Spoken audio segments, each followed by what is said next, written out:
Linus Tech Tips coverage of Computex 2013 is powered by Western Digital. Our trusted gaming gear partner is Corsair Vengeance, and our trusted retail partner is ncix.com.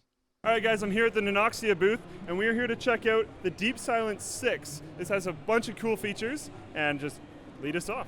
Yes, we'll start in the front where you can see, in the top you open the door to the right side with 4 times ODD. You do have 2-channel fan control here for 3 fans each. Reset button, that's nice and hidden away, which is yes. good. We do have in the bottom door you have 2 times 140 millimeter fans, which just open like this. And the really, really cool thing about these is, as you can see, you just pop open, and then you can slide out a filter. So you can keep these and clean them very, very easily. Slide that back in right here. And then no screws needed for the fans, because you just click them in right there. Yeah, you click them in. So as you can see right here, they can click it out and click back in really easily. So really, really easy to install your fans, really, really easy to clean the filter. That's awesome. You can just click back in like that, and you're good to go. So that's awesome for maintenance and original installation. Yeah, furthermore, you expect somewhere the I/O panel, which is hidden here. You got 4 times USB 3.0, HD audio for sure, and 2 times USB 2.0. This is very nice because of really, really large motherboards will come with dual USB 3 headers, and Haswell motherboards now, Z87 chipsets are often coming with dual USB 3 headers. So it's nice to have the support up here, and it's nice that it hides away. You don't have to really see it all the time, which is actually kind of awesome. Now, my favorite part by far, if we can turn this a little bit, favorite part by far is this slider right here. Yes, this slider is based on the air chimney from the Deep Silence 1, but this is the advanced or improved one, because if you look at the fans of this radiator, they are not turning now. But if you open the roof, the fans will start spinning. Once you close it again, they will stop. On this case, we have 360 radiator in the top, a very thick one. I think it's 54 millimeters. Okay. We do have 3 fans on top, 3 fans below. So 6 fans running on those. You can adjust by the fan speed.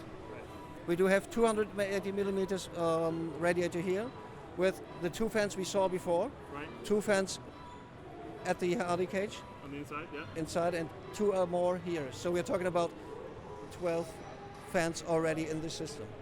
12 fans, tons of fan controller at the top. The fan controller links into a PCB that runs this fancy mechanism here that'll turn off and on the fans, which is awesome because if you're going to start gaming, if you're going to start benchmarking, if you're going to start doing something crazy, you can open it up, whoop, like that, the fans will turn on.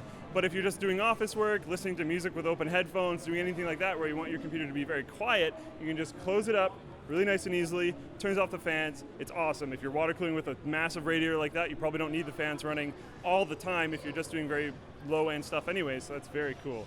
As you can see, we do have a lot of space in here. That's why we show the 4 VGA cards and an XL ATX motherboard. If you don't use a radiator on the Harddrive Cage, you can get another base for hard drives, and you can build up to 21 hard drives into this case. So you just have all the hard drives in existence. I know I've said that already today, but holy crap, that's kind of insane. You can run the biggest RAID you could ever need for a personal house user in here. You almost don't even need your own server at that point, even if you have insane amounts of media. So that's awesome, very cool. Throwing a RAID card in there, I would suggest, if you're going to have that many hard drives, because plugging that into a motherboard is not really going to be that great. What might be very important for many of you is to get the cables away from the side. So if you do look in here, we do have about 2.5 centimeter space in there. Right.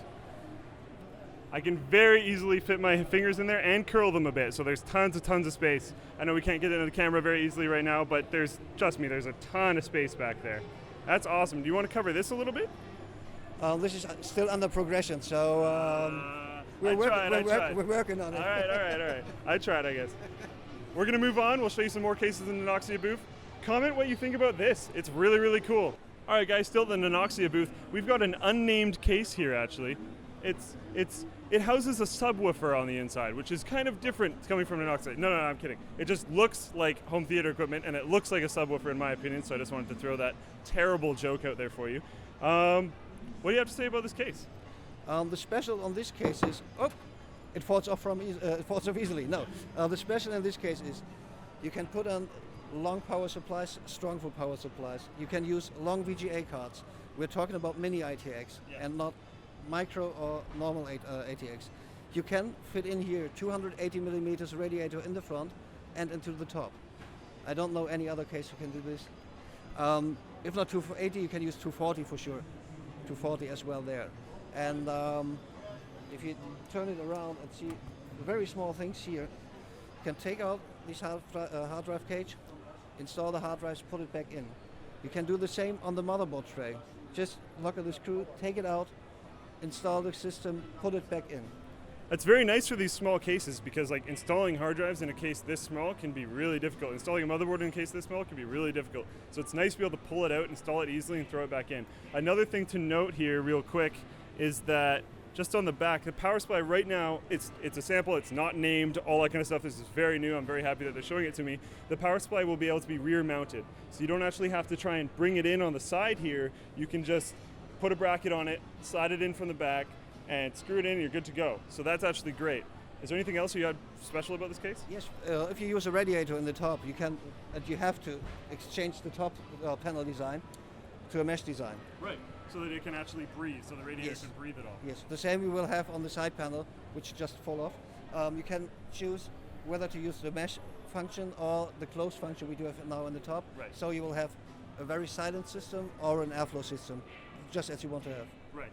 So this side panel that we have right here will be solid like the top is, or you can put this mesh on it if you're going to mount something there if you want just more airflow at all. But if you want it solid, it'll be much quieter, which is great. Yep. Thanks for showing us this case. Thanks for watching all of our Nanoxia content. If you like it, if you like this kind of subwoofer style case, if you like the home theater style, please like the video, comment on the video about all that kind of stuff, and subscribe to all of our content to see everything from Computex.